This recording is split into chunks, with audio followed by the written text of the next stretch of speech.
Is there a motion to call the meeting to order? So moved. Is there a second?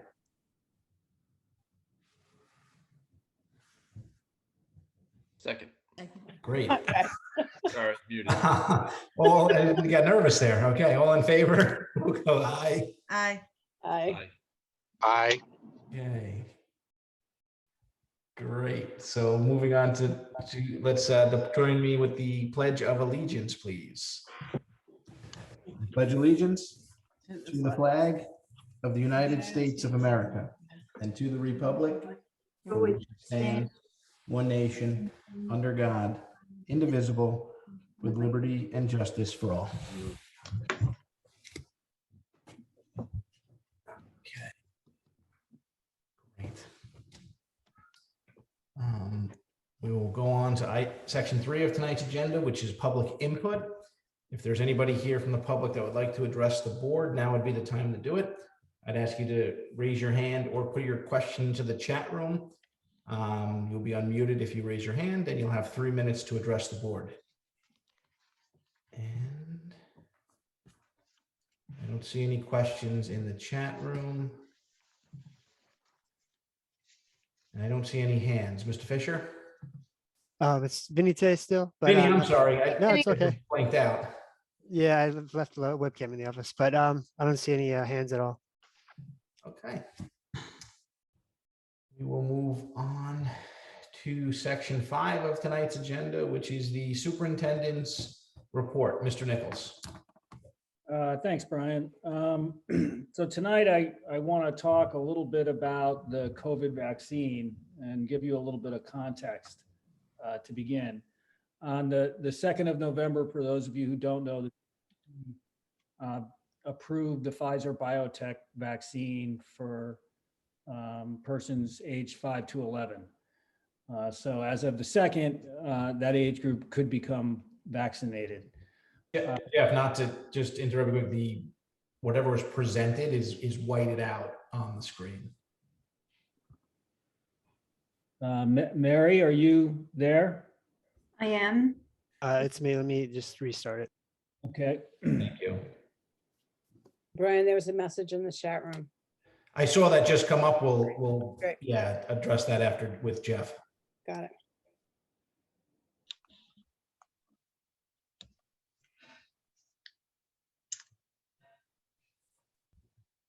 So while Vinny's going to basically bring up the letter from that I'm going to talk about tonight. So I can continue, and then the letter will show when it shows. But basically, following the approval on the 2nd of November, a letter dated November 8th, so six days after the approval, was sent out to school districts and co-signed by the U.S. Secretary of Health and Human Services, Xavier Becerra, and the U.S. Secretary of Education, Miguel Cardona. And the letter basically talks about the COVID vaccine for children aged 5 to 11 and asks school districts to do 3 things. The first thing is, why don't we go on to the next slide, Vinny?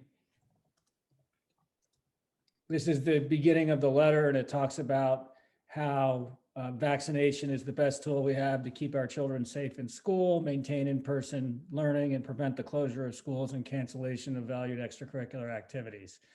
And it basically goes on to talk about the positives associated with vaccine. But if you go on to the next page, I don't even need to go through the letter. It talks about 3 specific requests of schools. So the first request right there is host a COVID vaccine clinic at your school. And thankfully, through the efforts of some community members, we're tentatively scheduled to host a vaccine clinic at the elementary school on November 21st, with the second date being December 12th. And that would be for students or children aged 5 to 11. And a survey or a sign-up sheet will be going out tomorrow to our elementary families and district families, because at this point it's for Sag Harbor students, Sag Harbor School District students. Those events are dependent upon the hospital who we're partnering with receiving vaccines prior to the 21st. So hopefully that happens and we can proceed with hosting that vaccine clinic at the school the latter half of November. If you go on to the next slide, the next charge, if you will, that the federal government is asking school districts to undertake is to distribute information about the COVID vaccine to all families with children 5 through 11.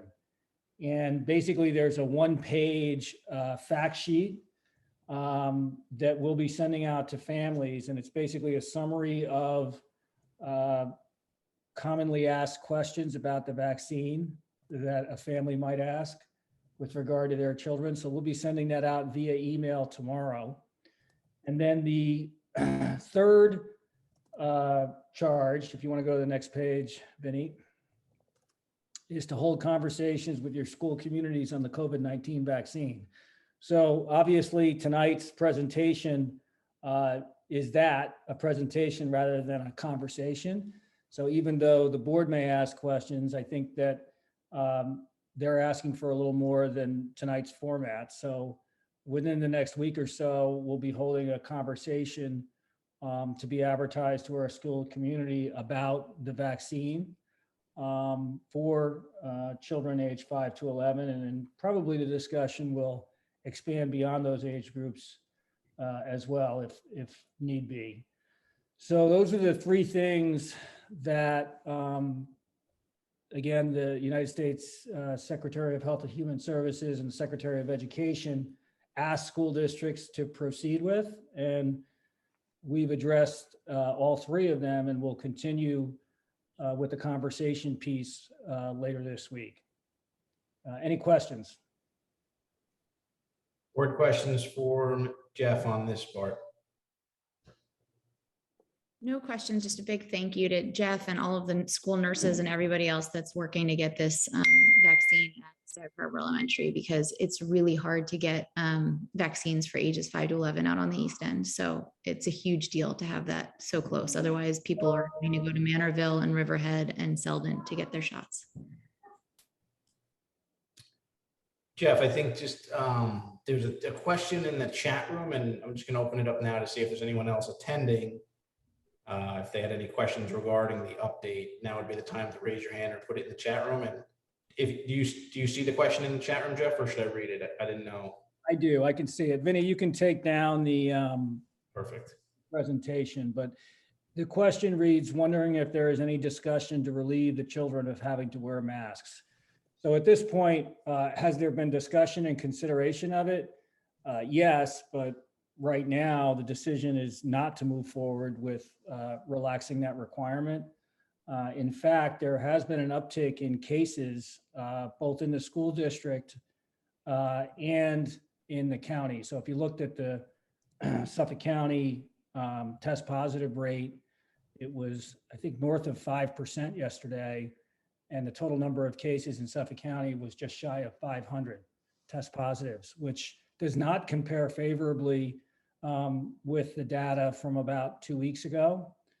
So from my perspective, this would not be the time to relax the mask issue. And more importantly, we're really taking our guidance from the Suffolk County Department of Health and the New York State Department of Health and the CDC, none of which have recommended relaxing the mask guidance at this time. And in fact, it's a pretty strict directive that we maintain social distancing of 3 feet, that masks be worn. And the implications, even if we were to go against that guidance, which we would not do, would greatly impact, if you were to relax the mask standards, would greatly impact quarantining and the ability to keep kids in school. Because right now, close contacts are defined as in a relatively narrow lens due to the fact that we mask indoors, which enables us to keep most of the kids in school. If we were to relax that standard, close contacts, the definition of it would expand greatly, and many, many kids would be quarantined as close contacts. Got it. Board questions for Jeff on that. I have two, and thank you very much for the all your effort on this and for the update. I think it's critical. Just two things. One, when we send out information home to the school families, does that include information about at least what's been shared about the vaccines for 5 to 11? Because I know I saw Fauci, do the news tour where he said that actually, I believe he said that there were less side effects in the younger population than in other populations, not more, and that he felt, so I think there's a lot of misinformation out there, and I don't know to what extent we're allowed to share the information that's coming from the scientific community that we rely on, but if we can, I would really implore us to share as much as we can. So good, several good points. So the one-page fact sheet that I'll be sending out is in fact 5 pages, and the 5 pages have questions, and I'll read the questions right now. Who can get a COVID vaccine? Where can I get my child vaccinated? Why should my child get vaccinated? How do we know vaccines are safe for kids? How do vaccines work? Will I or my child get myocarditis or pericarditis from receiving an mRNA COVID-19 vaccine? Talks about pregnancy, talks about side effects. So it's a pretty comprehensive fact sheet, which I think addresses many of the issues you just brought up in your comments. So I think a good question, and I think the fact sheet will address the majority of it. One thing we may want to consider is that I know that when we first hit with COVID, we had a whole section that was prominent on our website that had links to all different third-party information that were credible. We may want to consider that with the vaccines, just in case that someone doesn't see that notice go home, or they want to reference the material and they can't find it or whatever. I'm not promoting any one outlet, but I think there are governmental agencies that have these resources, and it may be helpful to have it on our site. Great. I think it's a good idea, Jeff. The more information we can put out to all of our families and communities is helpful. Any other board thoughts or questions for Jeff? I have one that's a COVID vaccination related issue, but not about this. Okay. So I'll wait to the end. Okay. Or now, Chris, is fine. We're talking about it. All right. I know that I understand there's been some consideration of, do we require vaccinations for students in middle and high school who are participating in sports and other extracurricular, where they're in close contact with their classmates and potentially students from other schools. And with the uptick, I would just ask us to continue to evaluate that. I know that there are other large school districts in New York State that are requiring it. Albany, the whole Albany school district is as an example. There are many others in the state. And I'm just concerned that while we tend to have good vaccination rates, not great, but good vaccination rates in those grades, from my understanding, we don't know of the population, and I'll use this as an example, but this is only just a random example. The basketball team, we don't know that the 60 or 70% of the basketball players are vaccinated. In fact, the majority of them may not be. And I'm just using that as a random example. I'm sure it's not true, but I'm just saying that I'm nervous with the uptick. And I think that we should consider to pressure test whether we should do that, because the last thing we need is for COVID explosion in the school, and that not only puts students at risk in their learning, but puts our staff at risk. Yeah, all good points. Just so, and I think you're aware of this, but we have consulted with counsel regarding what they're comfortable with, our attorneys, what they're comfortable with us implementing. So they are comfortable with defending a policy that's similar to that which we require for staff, which is proof of vaccination or weekly proof of a negative test. What they're not comfortable with from a legal perspective, I think it's a bit of an overreach, is mandating vaccines or proof of vaccination for participation in co-curricular activities. And certainly we can revisit that, but that was the preliminary counsel we received from our attorneys. In terms of vaccination rates, right now, as of about 2 weeks ago, they ranged in grades 7 through 12. This was prior to the 5 to 11-year-old approval, from the mid 60s up to about 80%. Mhm. So we'll continue to monitor that. We do have the ability to take that next step once the rosters come out and determine what percentage of each and every team is vaccinated. So certainly we can take that information into account and deliberate as to what the best path forward is. But everything you say makes sense. Are we currently requiring students who are involved in those extracurricular to either be vaccinated or tested weekly? We have not required that as of yet, and I had made inquiries to other school districts, and no one that I'm aware of is doing topic. Doing it, but that's at this time. My Yeah. thinking, as I explained to the board, was as we entered into the winter season to really look at the big picture, and the big picture would include test positive rates in our local community or rate of transmission, what our vaccination rates are, and if there's a trend and we think it's likely to increase more. Take all that data into consideration and then make a recommendation. Okay, because we did have that requirement last year for some teams, correct? Or some seasons, That what? that they either had to be vaccinated or tested weekly to play certain sports, No.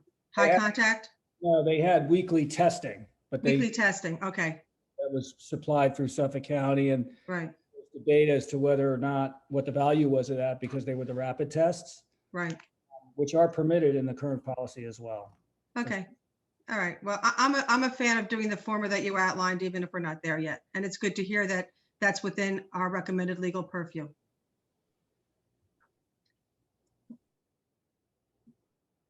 Great. Thank you, Chris. Any other board members with respect to the COVID testing or anything, let's say, COVID related, as this is the vaccine and COVID update at this point?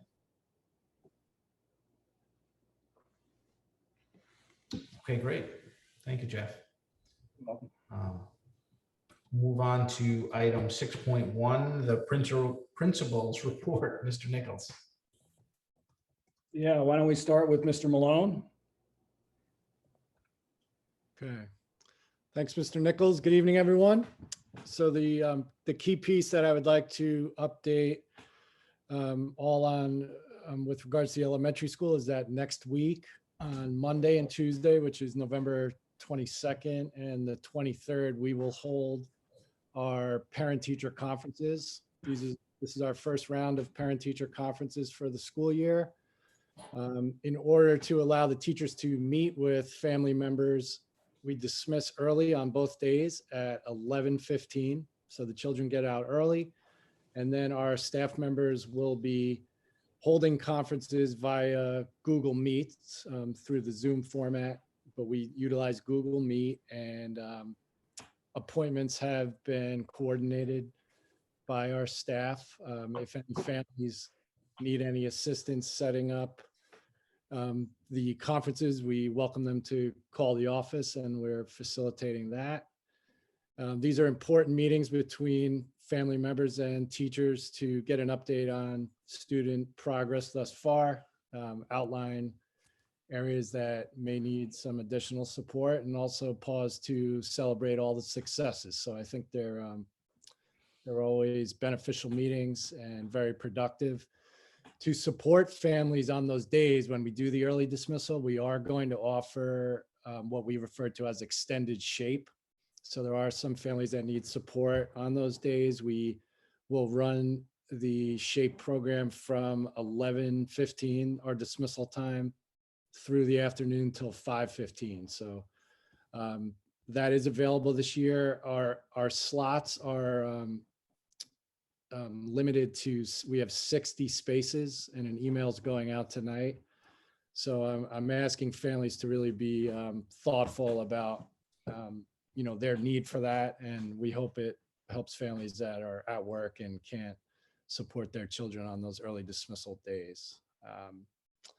In addition to the conferences, the other piece that's noteworthy is our service learning projects that exist all year long, but this time of year, our students get involved in our annual food drive, which supports families in need in our community. And then shortly after the Thanksgiving recess, we will launch the annual Mitten Line project, which also is very helpful for families at holiday time. It's, it's of course a nice service to the community, but it's also a great opportunity for our children to get involved in some academic activities related to those projects. And the children have a direct hand in helping those projects be successful. So just kind of be on the lookout for information related to those. Great. I just, because for some of our newer parents, Mr. Malone, if you could just tell everyone what the SHAPE program is. If anyone's out there and doesn't know, I mean, it's a great program that the school offers. I think it's just a good opportunity to Absolutely provide that info to the community. Thank you, Brian. I'll do that. So the SHAPE program is a long-standing program at the elementary school. It's basically an after-school childcare opportunity. Students are supervised by our staff members, often teaching assistants in our school district, serve as the SHAPE counselors after school. Once dismissed, the children meet, they spend a little time doing some homework, getting a head start on some of those assignments. Usually enjoy a healthy snack, and then have some time to play outside, or if the weather's inclement, in the gym or different activities within the building. So it's a nice service we provide. It's very affordable. The afternoon rate is $10, and families that need assistance are given so they actually get a slight reduction on that fee. And we are utilizing a sign-up program, which is through the My School Bucks site. I have sent that link out, and I did so again this evening. So families can utilize that online site to sign up. But as I mentioned before, if anyone ever needs assistance, just call the office. Sue Mayer, my administrative assistant, supports families that might need help registering or getting further information. Great. Thank you, Mr. Malone. You're welcome. Ms. Carriero. So the middle high school is mirroring a lot what's going on in the elementary. We do have parent-teacher conferences the same time as Mr. Malone, the 22nd and 23rd, Monday and Tuesday of next week. It is virtual again this year. The end of the first quarter of our marking period, we work in 4 different quarters, was on Friday. So students will get their first report card to celebrate their hard work for their first quarter. Again, we had 10 students apply early decision of our senior class and 72 early action applications this year. So we are excited for our future seniors to go on to their college and career. We also, as Mr. Malone said, in the middle high school, our student council is running a food drive. The middle school is doing a little bit of a mini competition, pod versus pod. And while the high school is just getting donations for that. We're excited. The fall play is coming up. It's December 9th, 10th, and 11th. It's from 7 to 9 on the 9th and the 10th, which is Thursday and Friday, and it's from 2 to 4 on the 11th. We're still looking into seating. Right now, we're making sure that the children that are participating, their families will be invited and sitting in pods, and then we will go from there with the seating arrangement due to the size and capacity of our auditorium. On Wednesday, we're excited that the middle school musical auditions will begin. Today, we announced that we were able to add our grade 6 students because of the eligibility that they have to the vaccination. So we're really excited. We were actually planning on doing 2 different performances this year, one just for grade 6 and one for grade 7 if that wasn't available to them. But I think it's great that they finally get to be all together. It's a good way to introduce themselves to the middle school as well as just meet their upperclassmen. That's what's going on in the middle high school. Great, thanks. Any board questions for Ms. Carriero? All right, wonderful. Thank you.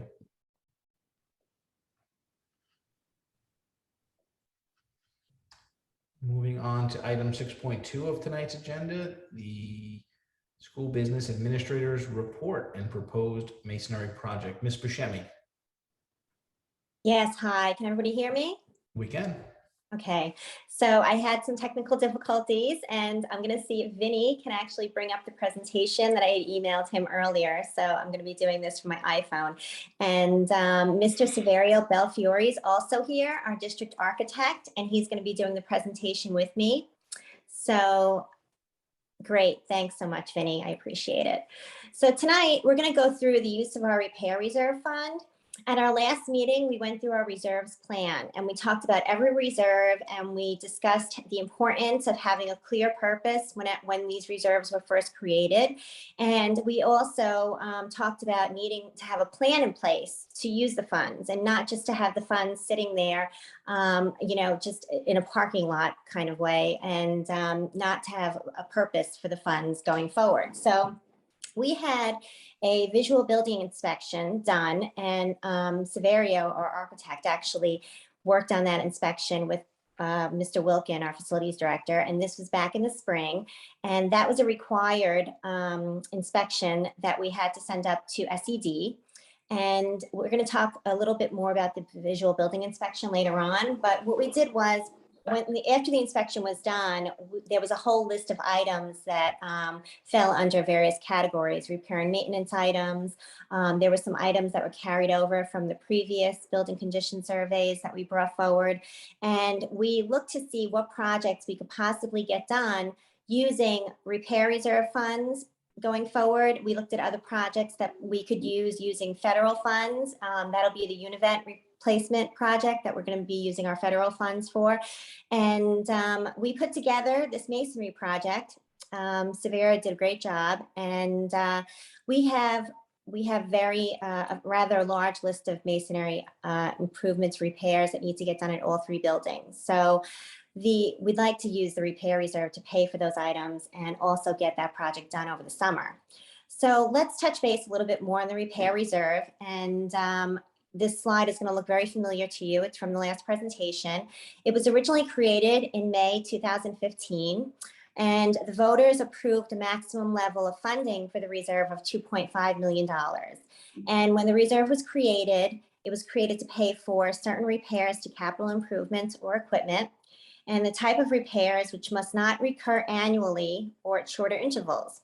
A resolution appropriating monies from a repair reserve fund is subject to a public hearing, and at least 5 days must elapse between the publication of the notice of the hearing and the date specified for the hearing. So right now, we'd like to have the public hearing in December, and we would have to just put a public notice out in the papers at least 5 days before that public hearing.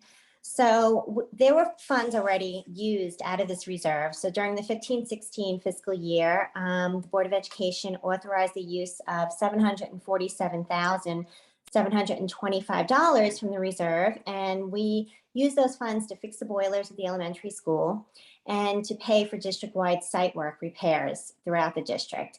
The funds spent from the reserve cannot be replenished. And right now, this reserve was fully funded at $2.5 million. And in order for us to actually add funds to the repair reserve going forward, we would need voter approval. We'll just move on to the next slide. And the next slide just shows you what the balance of all our reserves were at June 30th, 2021. And at June 30th, 2021, if you look towards the middle of the slide down towards the bottom, you'll see the repair reserve had a balance of $1,762,014. So we have been adding interest to the reserve, but we haven't really been adding to this reserve in the past year. And we did use some of those funds back in 15-16. So we'll move on to the next slide. And we're going to have Severio Belfiore, our architect, go through some of the requirements of the building condition survey and what he did during the annual visual inspection and how that all rolls into the long range facilities plan going forward. Sure. Thank you, Jennifer. Good evening, everybody. It's nice to meet you all. Hopefully you can all hear me. Everybody can hear me.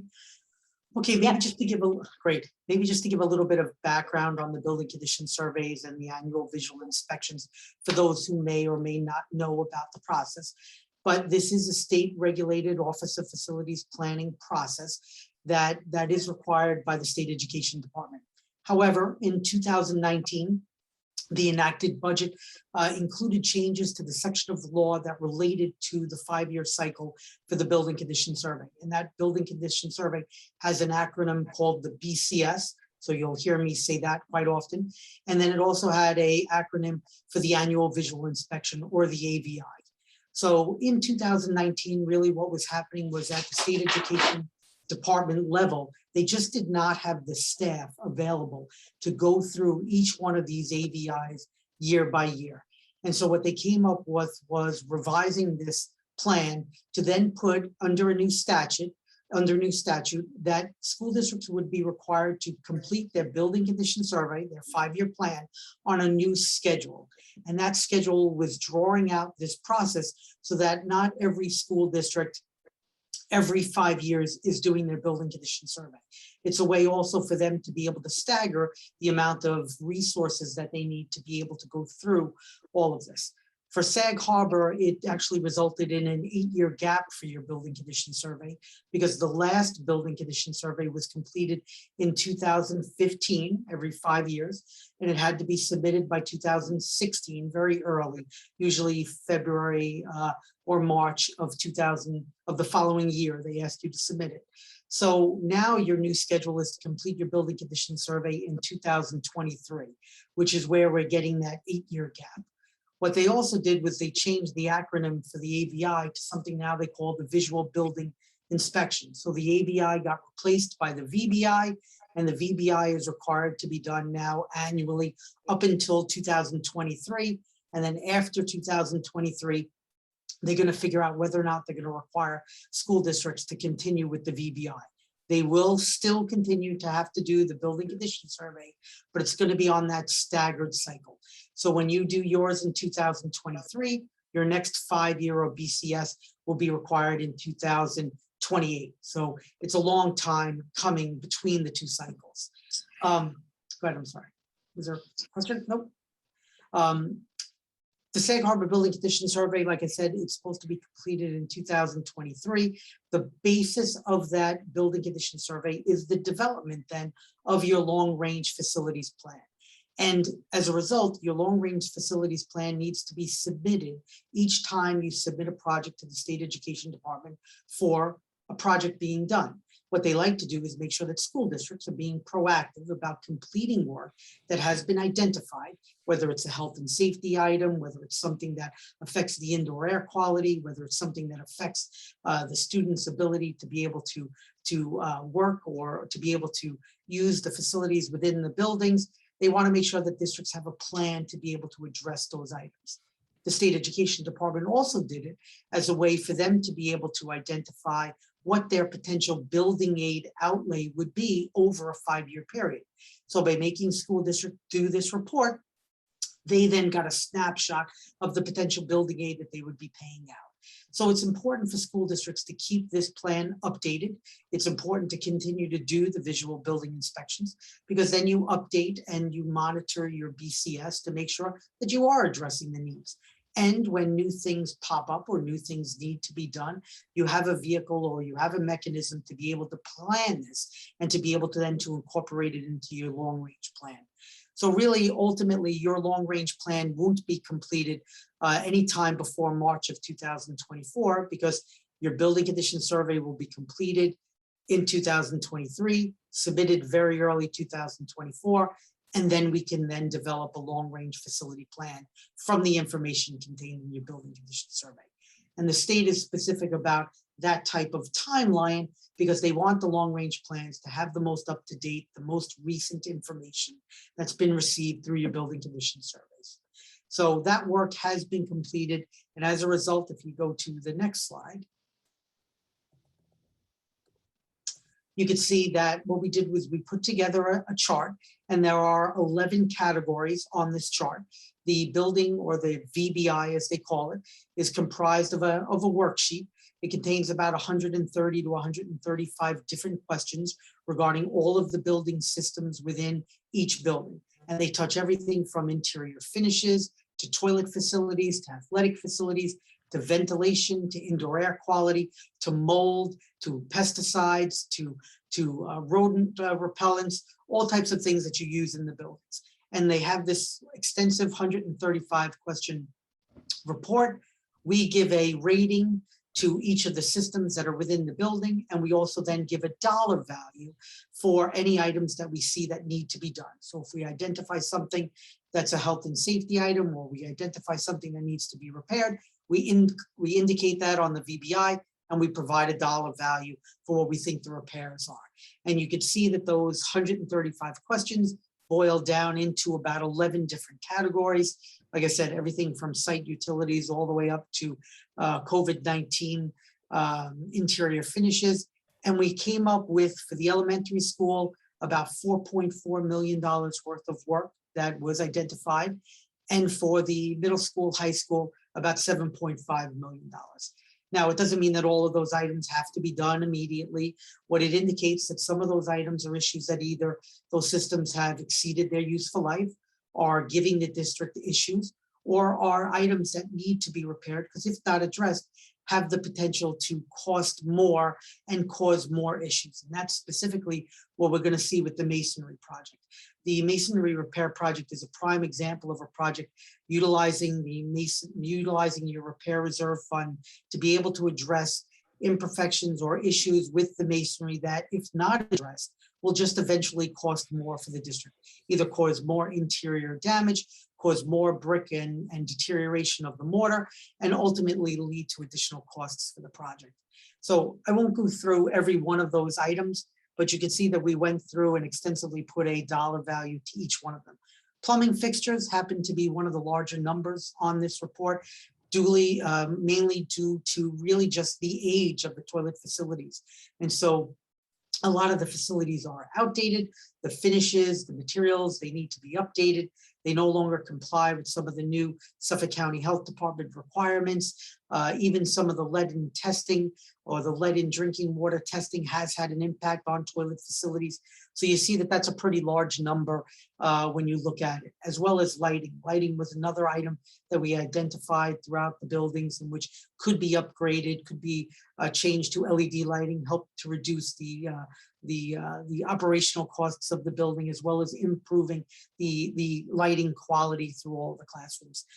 So again, we went through all of these items and we came up with dollar values for all the items. We go to the next slide. So what we came up with was, for each one of the masonry repairs, we put together a detailed cost estimate for each of the buildings. So starting with the Learning Center, which is a newly renovated building, and it appears that obviously just a few years ago, an extensive renovation to the interior of the building was conducted. However, there were some items on the exterior that we had identified. And you can see we've identified about 7 items between masonry anchors, masonry repairs, expansion joint replacement, parging of the foundation wall, and the next slides will show some photos of these things that I'm talking about.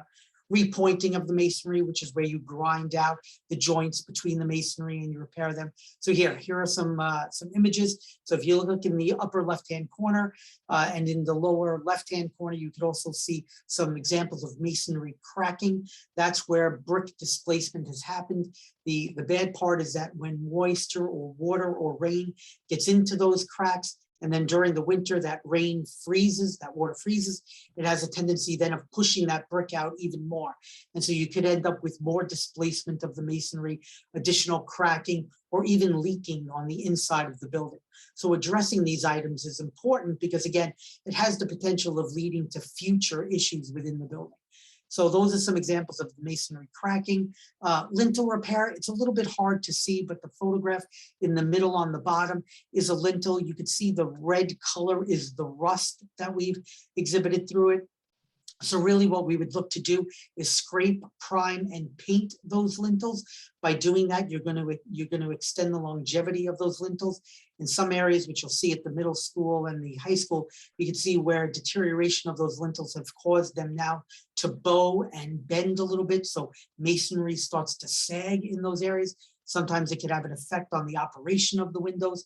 But at the Learning Center right now, we think it's really, we've caught it at an early stage. We're really just scraping, priming and painting those lintels is what we would recommend to be able to do to that. You know, you could also see in the lower right-hand corner some masonry repair, where again, you see some brick displacement, a little hard to see in the picture, but you can also see some moss on some of the brick underneath that windowsill and some efflorescence, which is lime wicking its way through the mortar and through the masonry to the face of the brick. And we would recommend power washing and removing that as well. So the items for the Learning Center totaled about $39,500 worth of work that we would like to get done. And I think all of that work is important. One last note, if you look at the picture on the left-hand, lower left-hand, you can see that gap between where the two edges of the masonry come together. That's a expansion joint. And in many locations, the expansion joint filler, which is a rubber or sometimes a plastic filler that gets tucked into that joint, is missing. So again, this is an opportunity for water to infiltrate into the building and the availability for freezing to cause that joint to expand and to break open. So we would look to add and to replace those or address the masonry joints, those expansion joints all around the building. So for the Learning Center, we see about $39,500 worth of work. Next slide. If you look at the elementary school, a little bit more work, totaling about $398,000 worth of work. Again, you have some balustrade replacement. Those are the ornamental balustrades along Clinton Street. If you're familiar with looking up at the side of that building, you can see a bunch of balusters. And again, we have some photos that'll show you what the issues are with that. But again, you also have masonry repairs, expansion joint replacement. We have some door and window caulking that we'd like to also get done. Lots of times the window caulk and door caulk, over time, it shrinks, it expands, it eventually starts to crack.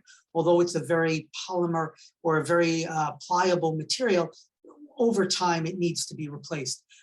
We see a lot of capstone joint caulking that needs to be done, and we'll show you some pictures of what that looks like.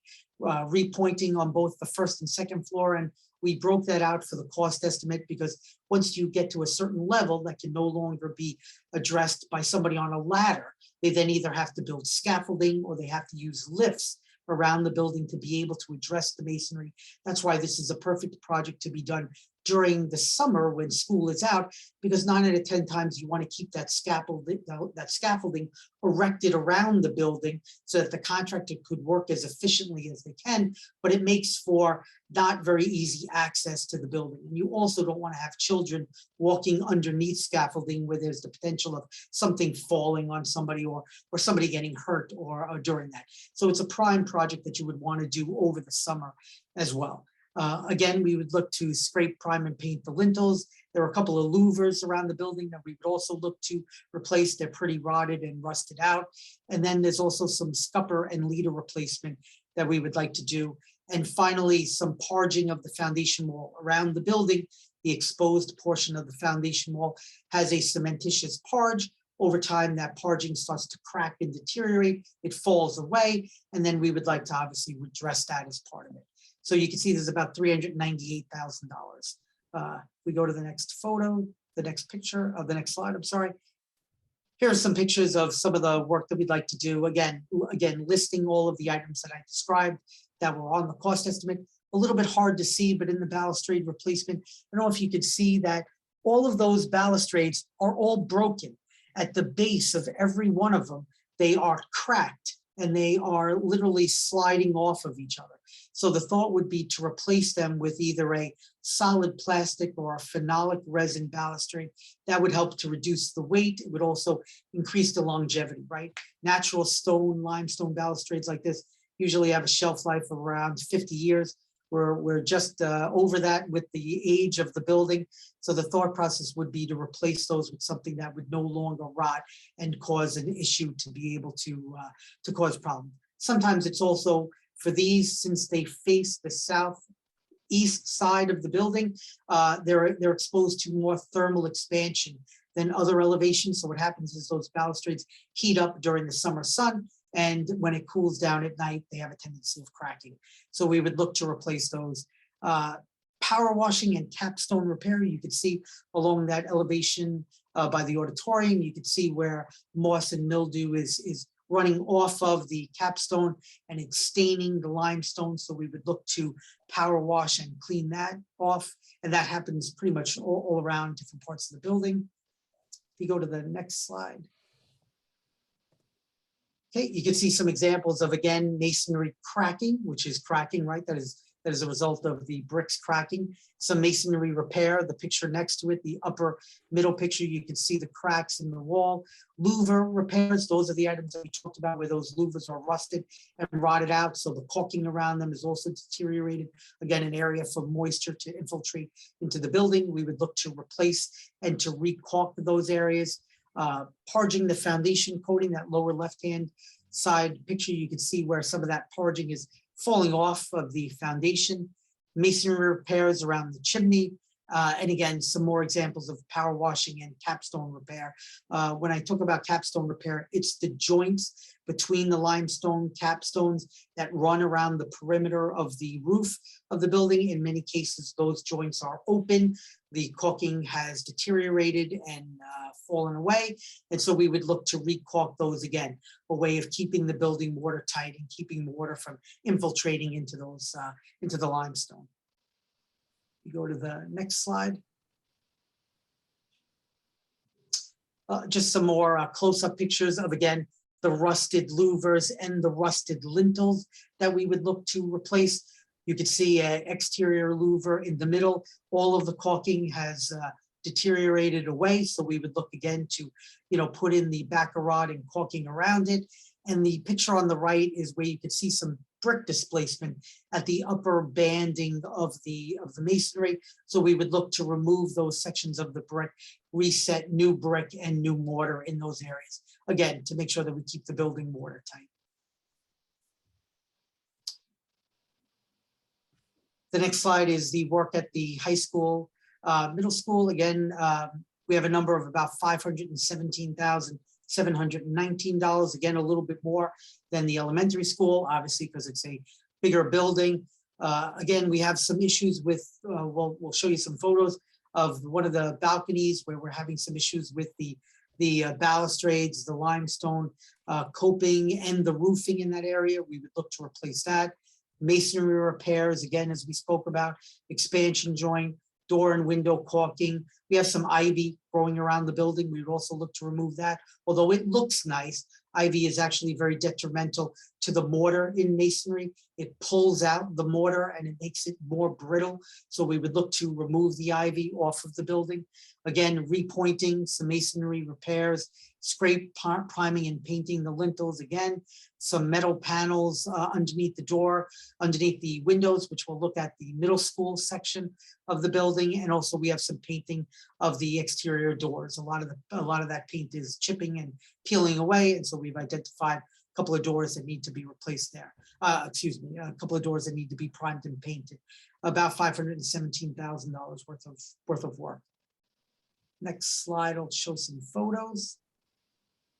The photos on the left show that upper level that we were talking about, where you could see the deterioration of the balustrades, the efflorescence along all of the masonry, the roofing section in the far, it's pretty hard to see, but if you look towards the end of that lower bottom left-hand corner picture, you can see a lot of moss and mildew built up on that roof. That roof is no longer draining properly, so we get a lot of water ponding there, and Paul has experienced leaking along those classrooms, of which this balcony butts up against. So we would look to literally dismantle the entire balcony level all the way down to that roof, replace the roofing section, and rebuild all of that masonry. It is in that poor of condition that it needs to be completely removed and replaced. Again, we would look to replace those balusters with a phenolic resin type baluster. So again, we wouldn't have to address this again in the future, right? But that section of the roof really needs to be replaced. The next slide. again, shows some examples of where we would like to remove the ivy capstone repair. Again, you can see where the caulking joints have completely fallen out. The weep holes are allowing water then to work its way back into above the lintels. You can see some masonry repairs to the far right-hand side where you can see the brick is actually cracked, the mortar is gone. And again, that brick is displaced, needs to be repaired. Again, some masonry repair pictures on the two lower left-hand, and then again, the capstone repair and power washing along the upper facade. You can see where all of that really needs to be power washed and cleaned off. So again, it helps to keep it clean and deter further deterioration. You can see it's a little hard to see, but that caulk joint or that mortar joint right above that capstone is deteriorated and cracked. It needs to be repacked and repointed. Next slide. So those were the images of the work that we would like to have done. We've given a brief outline of the costs associated with it. Again, it's a project that's primed to be done over the summer, so that it has as little interference to the day-to-day operation of each one of the buildings. And it's a perfect example for utilizing your repair reserve funds. So thanks so much, Severio. That was really great. So just to summarize, the estimates came in total just under $1 million. So this estimate does include contingencies, and it does include an inflation factor. So if the board does decide to go forward with the project, we hope that the bids do come in less than this. But for now, this is what we're asking, just as an initial authorization for the project. So if you could see that the projected balances going forward, if we do move forward with the project, our repair reserve balance, which we just stated at June 30th, 2021, was $1,762,014. If we do move forward with the masonry project, our projected balance would then go down to $806,285. And that would really be at the end of June 30th, 2023, since the work would be slated to get done during the summer of 2022. The next slide. So there is a resolution on the agenda asking the board to approve the notice for the public hearing, which would mean that we would move forward with the project. Originally, the public hearing we thought would be virtual, but after speaking with our attorneys, we realized they basically said that the public hearing does have to be in person, but the board does not have to be present. The board could be virtual, and so we would move forward with the public hearing and be able to I would be present, and I would be able to answer any questions. We'll have Severio there also, and Paul, our facilities director, would be there to answer any questions that the public may have. So if the board does decide to move forward, the public hearing would occur on December 20th. We go out to bid in early spring, and the work would be completed during the summer of 2022. So does anybody have any questions? Any board questions at this time? I just have one question, and thank you. This was really thorough, and having the pictures are very helpful because a lot of it are areas that from the ground you may not have access to, but it really punctuates the need to address this. So thank you. The visual building inspection report that was done from 2020 highlights some other areas that are big ticket items. Some of them, as a board member, I'm surprised about. Are we going to have a discussion about that as well?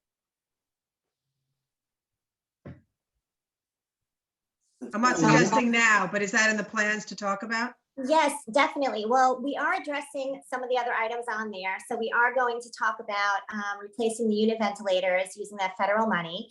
And then we also, during budget time, we're probably going to talk about replacing the roof in the middle school wing, since that roof really does need to be replaced. So we're going to try to discuss some of those items during the budget discussions. But there definitely is, we are looking at the list, and we are trying to determine ways of funding those projects. And some of those projects, as Severio said, are not, do not need to get completed anytime soon, but the health and safety items do need to get addressed. And that's why we are trying to address those first. I think, thank you for that. And I think, you know, as a board member, I would love to have at a future time to kind of go through the list, not line by line item like we did with the masonry, but even things like where it says, you know, where ventilation for one building is over $500,000 and the other is over 300,000. Like, is that something that has health and safety impact, or is that just mechanical but doesn't impact? And again, I'm not suggesting anything right now, but I think because this report was done, we should do that in the future. Yes, definitely. We definitely can address all of those questions and all of those items on the list. Great, thank you. Just out of curiosity, given that, you know, it's a chicken and an egg situation where you have to create the estimates and then go out to bid and then actually get the bids, how do you come up with the estimates for all of these? Sure, the estimates are typically based upon work that we've recently completed of similar size and scope, right? So we've done masonry repair projects for many of our other clients. We track and log all of those recent bids that are received. We speak to masons and contractors within the industry to find out what the going rates are. We provide contingencies in those cost estimates to cover such items like, you know, unforeseen conditions that we've seen in the COVID time. We've seen supply chain issues, we've seen shortages of workforce, and that does have an impact on the cost of doing construction, especially over the last year and a half. So we typically will look at what we think the price is. We will refer back to recent bids that we've received. We talk to contractors and people that are in the industry, masons, mason suppliers. We get numbers from them, and then we put together unit prices for each one of the items that are associated. Thank you.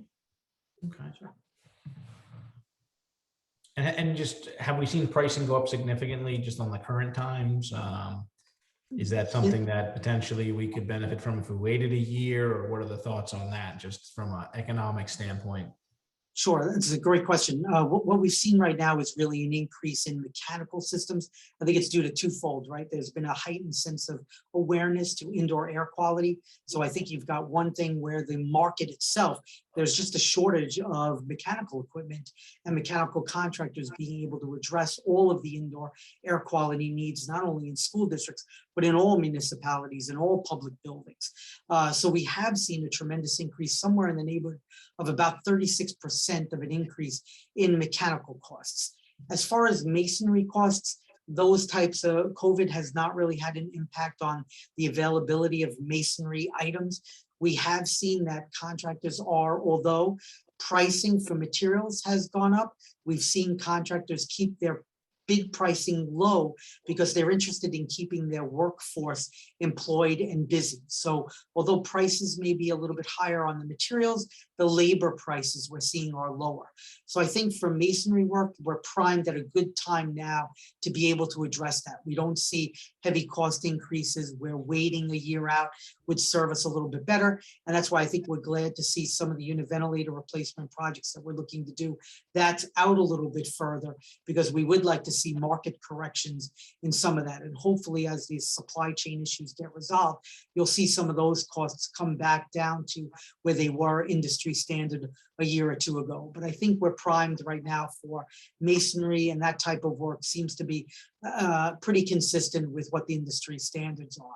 So I think you're in a good position for that. Great, thank you.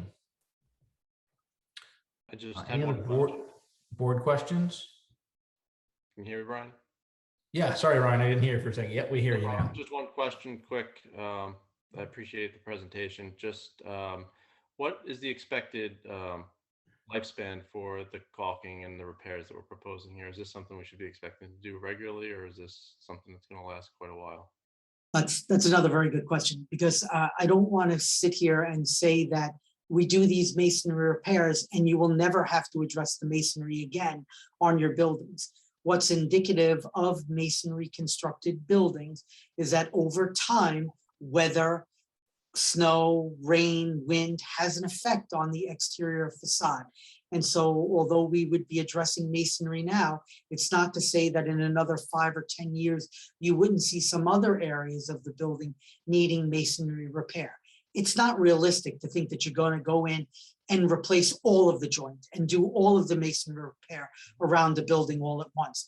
You're going to address the items as you start to see them, where they start to pose potential problems. But in a repaired area, you would look to get probably, 15 years to 20 years out of that repair.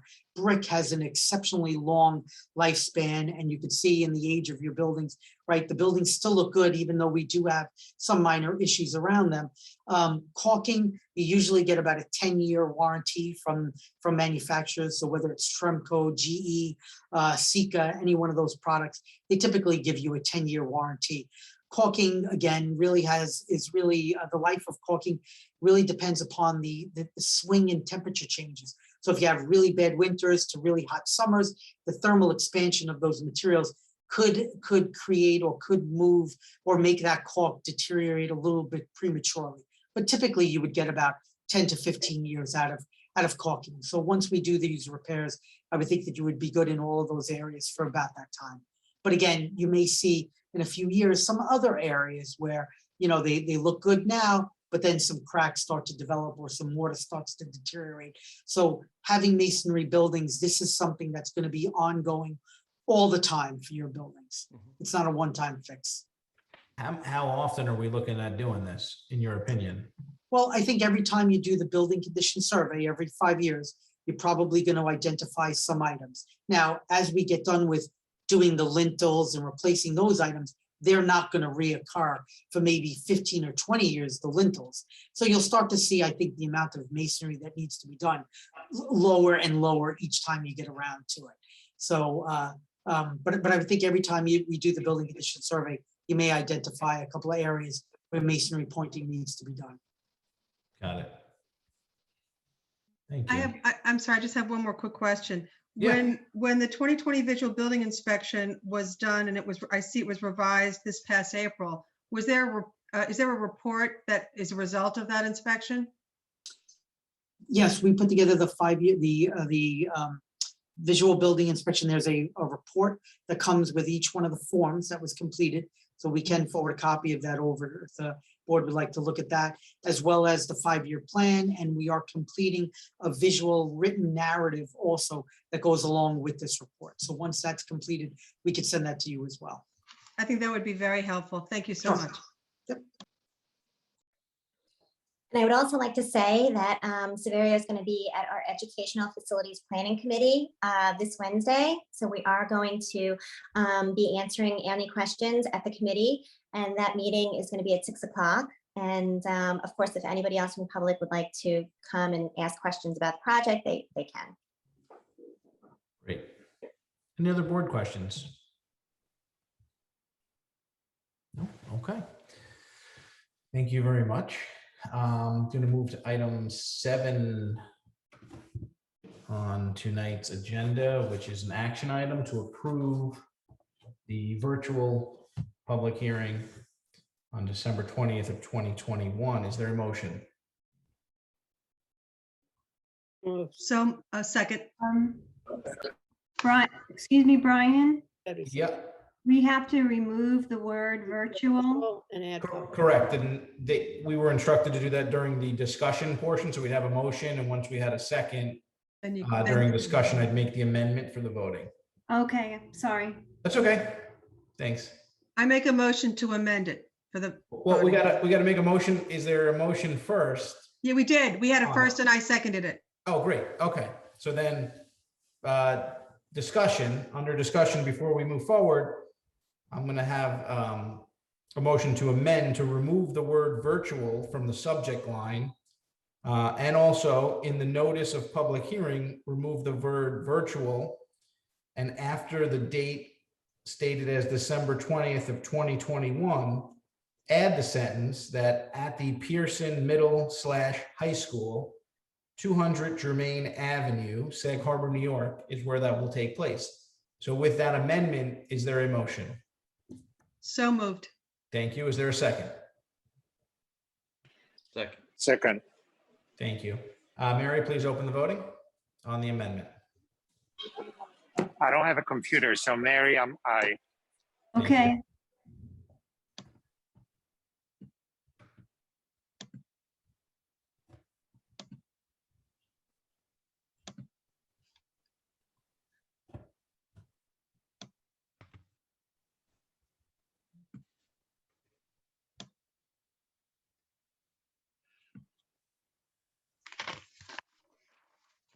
That's unanimous. Great, thank you. Moving on to our consent agenda item.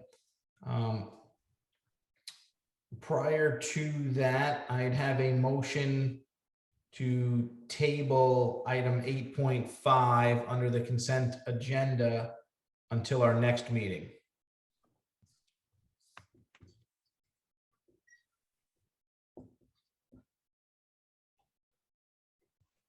Okay.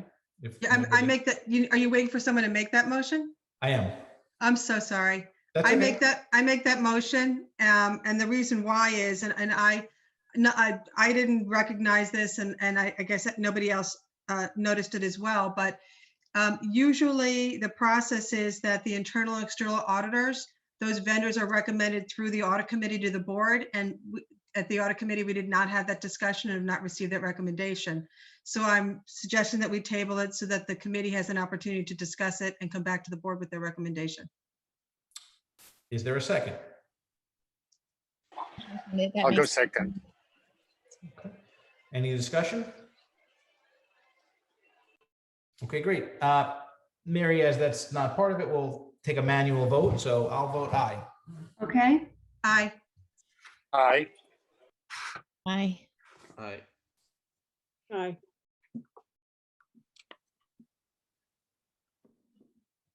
that's unanimous. Great. With that being done, is there a motion for consent agenda items 8.2 through 8.14 exempting 8.5? So moved. Is there a second? Second. Thank you. Any discussion? Okay. Mary, please open up the voting. Yorgos, we'll get a manual vote from you.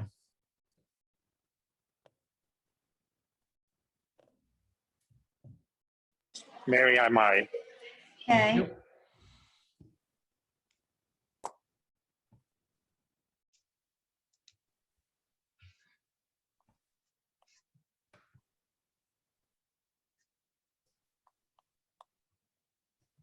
that's unanimous. Great, thank you very much. Item 9.1 under section 9 of the committee reports, nutrition and wellness. Is there an update to the report? I will turn first to Ms. Carriero. I will be super quick. We had our first you. meeting. We had to postpone our first meeting a week because when I got the flu shot, I had side effects of the flu shot of a fever. But the first meeting was very successful in the sense that all of the student participants were on the call, and they were very informative of not wanting us to shove mindfulness down their throats, for lack of a better word, their exact words, and that we should be doing it in a thoughtful way that is actually useful, and how they also see that their phones can be a double-edged sword, so that they want to possibly maybe put restrictions on that or do a week of unplugging. So we're hoping to have more attendees next time, but it was great to have the student participation that we had of all 4 student members being there. Great. Any questions from the board for Ms. Carriero? Okay, great. Thank you, Ms. Carriero. Wall of Honor. Is there anybody who would like to give an update with respect to the Wall of Honor committee? I will. Wall of Honor met on November 2nd. We welcomed our student rep, Mr. Reed Kelsey, to the committee. We set goals for the year. The first goal is installation of the plaques for the inaugural inductees and a small ceremony to commemorate. The second goal is a new round of nominations for new inductees. Our aim is to get the first goal accomplished before we move on to the second. We set up a rhythm of update communications to help us collaborate well to achieve our goals, and we'll keep the board updated. Thank you very much, Mr. Guinan. Any questions for Mr. Guinan from the board? All right, great. We are now on to public input number 2. If there is anybody here from the public that would like to address the board, you can raise your hand at this time and you will be unmuted, or you could place a question into the chat room at this time to address to the board. With that, I don't see any hands raised, and I don't see any additional questions in the chat room. So give it a second.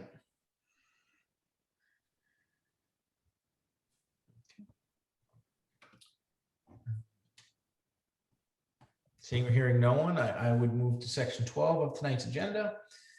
Is there a motion to convene into executive session to discuss the collective bargaining agreement negotiations and the employment of a particular person? Before we put that for a vote, I let the public know that at this time, if the motion were to carry, the board would go into executive session. At the conclusion of that, the board would come out for the sole purpose of adjourning the public meeting, and no action would be taken by the board. With that, is there a motion? So moved. Is there a second? Second. Any discussion?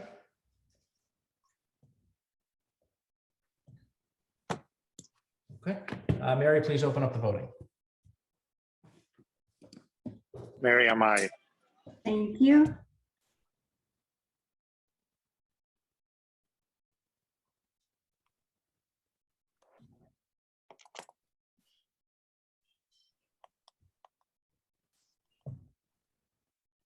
That's unanimous.